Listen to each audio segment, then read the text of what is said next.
ابھی حضرت امام جعفر صادق رضی اللہ تعالیٰ عنہ کی نیاز 22 رجب کو منائی جاتی ہے گھروں میں. اس سے متعلق جو غلط تصورات لوگوں کے اندر ہے اور غلط رسم و رواج جو لوگوں کے اندر پایا جاتا ہے، اس سے متعلق چند کلمات میں آپ کی گوش گزار کر دیتا ہوں، سماعت فرما لیں تاکہ جو غلط باتیں اور غلط تصورات ہمارے اندر آ گئی ہیں وہ سب دور ہو جائے. پہلی بات تو یہ کہ میں نے معلوم کیا ہے، شاید آپ کو یہ معلوم ہو اور خبر لگی کہ لوگوں کا یہ مزاج ہے کہ جس نے اس سال کنڈے کی نیاز کی، امام جعفر صادق رضی اللہ عنہ کی نیاز ہے کی، تو اب اسے ہر سال کرنا ہی پڑے گا، اب فرض ہو گیا. اور بہت سارے لوگ اس ڈر سے نہیں کرتے ہیں کہ اگر اس سال کیا تو اگلے سال بھی کرنا ہوگا. بولے ہے نا ایسا؟ ہے نا؟ ماشاءاللہ لوگ بھی کہہ رہے ہیں ماشاءاللہ، یعنی گویا کہ میری تحقیق صحیح نکلی ہے. تو یہ غلط تصور ہے، غلط تصور ہے، اسے نکالیں. اللہ نے اس سال توفیق دی ہے، اس سال بھی کریں، اور اللہ تبارک تعالیٰ کرم فرمائے گا، اپنے محبوبین کا صدقہ عطا فرمائے گا، تو ہو سکتا ہے اگلے سال بھی آپ کو توفیق مل جائے تو اگلے سال بھی کریں. بالفرض اگر اس سال آپ نے کیا اور اگلے سال نہ کر سکے تو کوئی حرج نہیں. تو یہ غلط تصور ہے، یہ تصور اپنے ذہن سے نکالیں. دوسرا کہ تصور یہ ہے کہ جس گھر میں کنڈے کی نیاز ہوگی اس گھر میں گوشت نہیں بن سکتا ہے نا؟ بھاجی بنے گی، گوشت نہیں بن سکتا ہے. یہ ہے نا؟ سب مل کے بولیے نا، ہے نا؟ بہت سارے لوگ جانتے بھی ہیں لیکن گھر کی خالہ اماں کے سامنے مجبور ہو کے کچھ بولتے نہیں ہیں. یہ غلط بات ہے، یہ غلط تصور ہے. اس لیے الحمدللہ جو لوگ جانتے ہیں وہ لوگ جس دن کنڈے کی نیاز کرتے ہیں اسی دن مست بکرے کی بریانی ہی بناتے ہیں، کچھ نہیں ہوتا. اور تصور یہ ہے کہ اگر گوشت بن گیا تو پھر کچھ نہ کچھ نقصان ہو جائے گا، لیکن یہ نہیں سوچتے کہ فرض نماز چھوٹ جائے گی تو کچھ نقصان ہوگا، نہیں، وہاں سوچتے ہیں. تو یہ غلط تصور ہے. یوں ہی لوگوں کا تصور یہ ہے کہ کنڈے کی نیاز مٹی کے برتن ہی میں ہوگی، دوسرے برتن میں کر ہی نہیں سکتے ہیں. یہ بھی غلط تصور ہے. اس جاہلانہ تصور کو نکالیں، ہٹائیں سب. اللہ نے توفیق دیا ہے تو اس میں بھی کر سکتے ہیں، توفیق دیا ہے تو آپ دوسرے برتنوں میں کر دیا، کسی میں بھی کر سکتے ہیں. تیسرا کہ تصور یہ ہے کہ کنڈے کی نیاز کھیر اور پوری پر ہی ہو سکتی ہے، دوسری چیزوں پہ ہو ہی نہیں سکتی ہے نا؟ ایسا ہے. یہ غلط تصور ہے. اس تصور کو یہ بدلے. اللہ نے توفیق دیا تو کھیر پوری ہی بنائیں، اگر توفیق نہیں ملی ہے تو جو آپ کو توفیق ملی ہے آپ مٹھائی لے آئیں، آپ فاتحہ پڑھ لیں، ایصال ثواب کر دیں، ہو گئے ایصال ثواب. یوں ہی تصور. اور ایک اور جاہلانہ رسم یہ ہے کہ وہ جو برتن لاتے ہیں فاتحہ کے لیے خرید کر کے 1500 1500 روپے کا ایک ایک برتن مٹی کا، نیاز کے بعد اسے جا کر کے تالاب میں پھینکتے ہیں، ہے نا؟ اور یہ سمجھتے ہیں کہ بھائی اب یہ یوز کے لائق نہیں رہ گیا. یہ سراسر کافروں کا طریقہ ہے، یہ مشرکانہ طریقہ ہے، یہ کافرانہ طریقہ ہے. اور یہ سب ہم نے شیعوں سے لے لیا ہے، رافضیوں سے لے لیا. ہمارے مذہب میں، ہمارے اسلام نے ہم کو اسراف کی اجازت ہی نہیں دی ہے. اسراف سمجھتے؟ ویسٹ کرنا، پھینکنا. اب دیکھ لیں کہ ہمارے ہاں جو تہوار ہے ان تہواروں میں بھی کوئی چیز ویسٹ کرنے والی نہیں پائی جاتی. جیسے غیروں کے یہاں کروڑوں روپیہ جلا دیا جاتا ہے، اب سمجھ جائیں، کروڑوں روپیہ رنگوں میں روڈ پہ پھینک دیا جاتا ہے. اسراف اور بھی دیگر مذاہب میں، لیکن ہمارے مذہب میں اسراف ہے ہی نہیں ہے۔ عید الفطر کے موقع پہ شیر خورما بنایا جاتا ہے، کھانا ہے۔ عید الاضحیٰ کے موقع پر قربانی کی جاتی ہے، گوشت ہے، کھانا ہے، اسراف ہے ہی نہیں ہے۔ تو یہ کنڈے کی نیاز کے موقع پہ ہزار 1,500 روپے کا آپ برتن خرید کے لاتے ہیں اور پھینک دیتے ہیں، یہ غلط تصور ہے۔ اس تصور کو ختم کریں آپ۔ پھر یوں ہی کہ جو دسترخوان بچھا ہے نا، اسی دسترخوان پہ کھا سکتے ہیں، جس جگہ پر فاتحہ پڑھے اسی جگہ کھا سکتے ہیں، گھر کے دوسرے حصے میں لے جا کے بھی نہیں کھا سکتے آپ۔ عجیب بات ہے یار۔ غریب نواز سرکار کی نیاز ہوتی ہے، 11ویں شریف کی نیاز ہوتی ہے نا، خود 12ویں شریف کے موقع پہ ہم نیاز کرتے ہیں حضور علیہ السلام کے نام پہ، عید کی عید میلاد مصطفیٰ صلی اللہ علیہ وسلم کی خوشی کے موقع پہ نیاز کرتے ہیں، تو سب کو بانٹتے ہیں۔ حضور کے نام پہ جو نیاز ہو، میلاد النبی کے موقع پر جو نیاز ہو تو کہیں بھی لے جائیں، اور یہ والا نیاز اب گھر کے اس حصے سے دوسرے حصے میں لے کے نہیں جا سکتے ہیں۔ یہ غلط تصور ہے، سراسر غلط تصور ہے۔ اور پھر یہ تصور ہے کہ وہ اس کا کونا بھی ہلنا نہیں چاہیے، کونا بھی نہیں ہلنا چاہیے، اور کونا ہل گیا تو پھر گھر ہل جائے گا۔ اور کل مجھے خبر لگی کئی گھروں سے، پتہ نہیں یہ سب باتیں لے کے کہاں سے آتے ہیں، کہاں سے پڑھ لیا آپ لوگوں نے؟ ہم نے تو کہیں پڑھا نہیں بھائی، نہ ہم نے اکابر علماء سے سنا ہے کہیں، کہاں سے پڑھ لیا آپ نے؟ یاد رہے کہ اللہ والوں کی بارگاہ سے ہر کسی کو فائدہ ہی پہنچائے، نقصان نہیں ہوتا ہے۔ آپ نیاز ہے اللہ والوں کی، آپ ادب کریں، احترام کریں۔ نیاز اور فاتحہ کے ادب و احترام کا حکم دیا گیا ہے، آپ سے جتنا ہو سکے آپ ادب کریں، احترام کریں۔ میرے امام نے خود احترام کرنے کا حکم بھی دیا اور احترام کر کے بتایا بھی ہمیں، وقت نہیں کہ واقعہ سناؤں۔ احترام کریں، نیاز کا ادب کریں، لیکن یہ تصور نہ رکھیں کہ دسترخوان ہل گیا تو میرا گھر ہل جائے گا، یہ غلط تصور ہے، اسے آپ نکالیں۔ اور پھر یہ بھی تصور ہے کہ نیاز جس دسترخوان پہ دی گئی ہے جب تک ختم نہ ہو جائے تب تک دسترخوان اٹھا نہیں سکتے ہیں آپ، چاہے پورا دن نکل جائے، پوری رات نکل جائے، دوسرا دن آ جائے، اب دسترخوان کو اٹھا نہیں سکتے بھائی۔ یہ کہاں سے باتیں آ گئی ہمارے اندر یار، کہاں سے آ گئی یہ باتیں ہمارے اندر؟ یہ سراسر غلط باتیں۔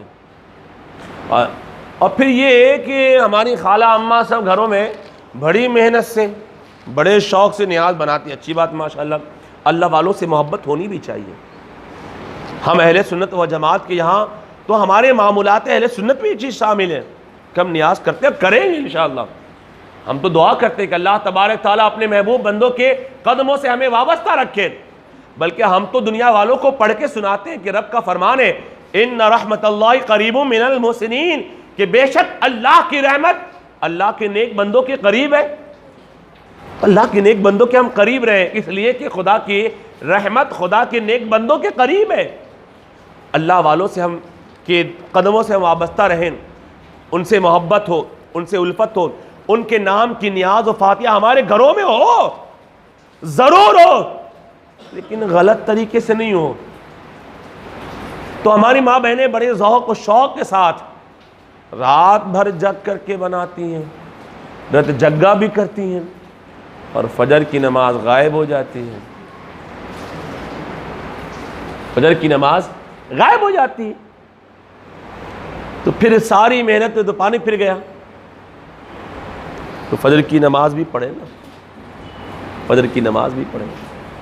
اور پھر ایک اور تصور ہے جو مجھے کل خبر لگی، ایک صاحب آ کر کے مجھ سے پوچھے کہ حضرت میری زوجہ، میری بیوی ابھی ماہواری سے ہے، تو کیا وہ بھی نیاز کھا سکتی ہے؟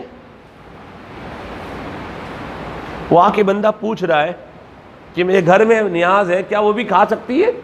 میں نے کہا عجیب بات ہے یار، تو یہ غلط تصورات آئے کہاں؟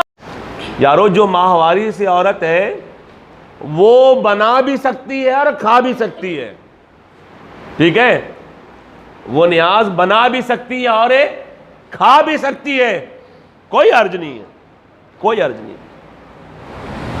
تو یہ غلط تصورات، جاہلانہ اور کافرانہ تصورات جو ہمارے گھروں میں آ گئی ہے، اس کو دور کریں۔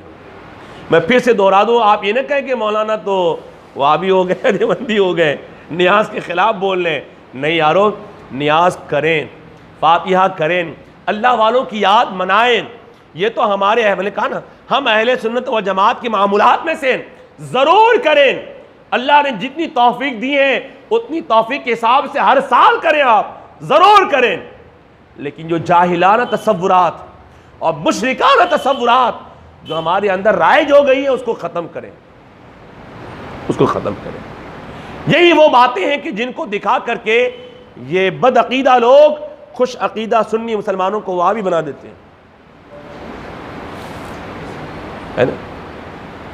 اب آخری بات سماعت فرما لیں، پھر اپنی بات ختم کر دوں، کہ حضرت امام جعفر صادق رضی اللہ تعالیٰ عنہ کا یوم وصال اصل میں 15 رجب کی تاریخ ہے، تو آپ 15 رجب کو ہو سکے تو اس تاریخ میں آپ نیاز کریں، اور اگر نہ ہو سکے تو آپ کبھی بھی کر سکتے ہیں، کیا آپ کبھی بھی کر سکتے ہیں۔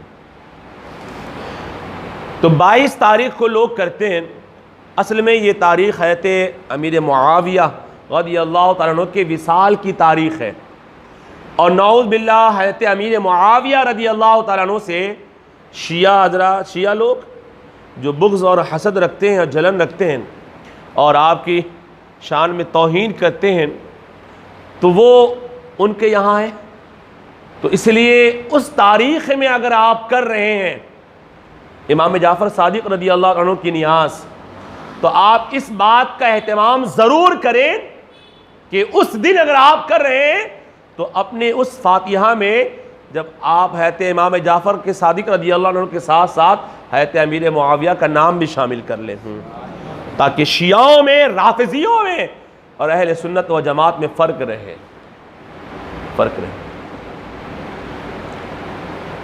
اب دیکھیں کہ یہ جو رافضی لوگ ہیں نا، اس بات کو لے کر کے کہ حضرت امیر معاویہ رضی اللہ تعالیٰ عنہ کے درمیان اور حضرت علی رضی اللہ عنہ کے درمیان جو جنگ ہوئی، اس بات کو لے کر کے نعوذ باللہ حضرت امیر معاویہ رضی اللہ عنہ کی ذات پر کیچڑ اچھالتے ہیں، لیکن نادان یہ نہیں دیکھتے ہیں کہ پھر بعد میں حضرت علی نے صلح بھی تو کر لیا تھا، حضرت علی نے ان سے صلح بھی تو کر لیا تھا، میل ملاپ بھی تو ہو گئی تھی، تو اس کو نہیں دیکھتے۔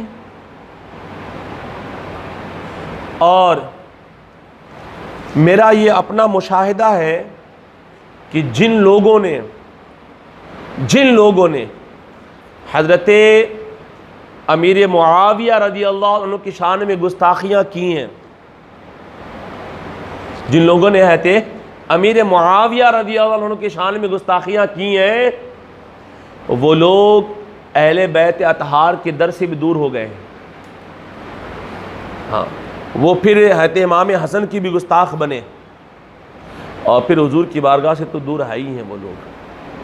جیسے آپ دیکھیں کہ آج سے چند سالوں قبل تک حضرت امام حسن کا بھی نام یہ خوب لیتے تھے، حضرت امام حسن کا بھی ذکر یہ خوب کرتے تھے، اب نہیں ہوتا ہے ان کے یہاں بھی ذکر،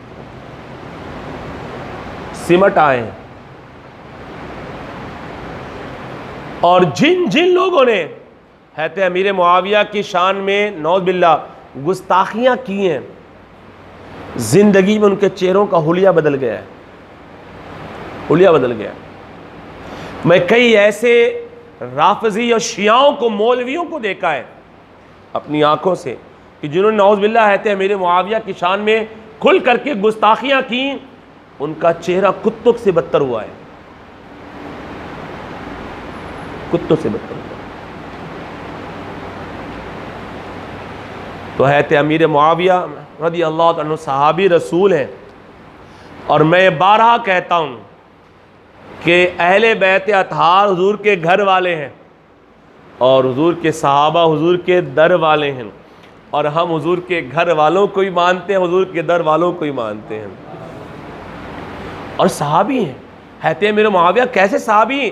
جلیل القدر صحابی ہیں، اور پھر یہیں پہ بس نہیں بلکہ وہ کاتب وحی ہیں، کاتب وحی ہیں۔ جب آقا علیہ السلام پہ وحی پاک کا نزول ہوتا تو چند صحابہ تھے کہ جنہیں حضور بلاتے اور وہ لکھوایا کرتے تھے، ان میں سے حضرت امیر معاویہ رضی اللہ تعالیٰ عنہ بھی۔ اور آخری بات ایک جملے میں عرض کر دوں کہ اللہ تبارک و تعالیٰ نے اپنی پہچان اپنی پہچان اپنے محبوب کے ذریعے سے کروائی، اپنی پہچان اپنے محبوب کے ذریعے سے کروائی، اور اپنے محبوب کی پہچان صحابہ کے ذریعے سے کروائی ہے، صحابہ کے ذریعے سے کروائی۔ تو صحابہ، سارے صحابہ ہیں، اور صحابہ کے تعلق رب کا فرمان ہے رضی اللہ عنہم ورضوا عنہ، کہ اللہ نے انہیں انعام دیا کہ میں ان سے راضی ہوں اور یہ مجھ سے راضی ہیں۔ تو تم کون ہوتے ہو انگلی اٹھانے والے؟ تو یہ چند باتیں جو میں نے آپ کے گوش گزار کیا، آپ اسے یاد بھی رکھیں اور اس پہ عمل بھی کرنے کی کوشش کریں گے۔ اگر 22 تاریخ کو اگر آپ حضرت امام جعفر صادق رضی اللہ عنہ کی نیاز کر رہے ہیں تو اس تاریخ میں آپ کیا کریں گے؟ ساتھ میں حضرت امیر معاویہ کا نام بھی آپ شامل کریں گے، تاکہ رافضیوں میں، شیعوں میں اور ہم میں فرق رہے۔ کہنے سننے میں غلطیاں خامیاں ہو گئی ہوں، اللہ تعالیٰ اسے معاف فرمائے، اور جو کچھ بھی کہا سنا گیا میرے کریم، ہم سبوں کو ان تمام باتوں پر عمل کرنے کی توفیق رفیق عطا فرمائیں۔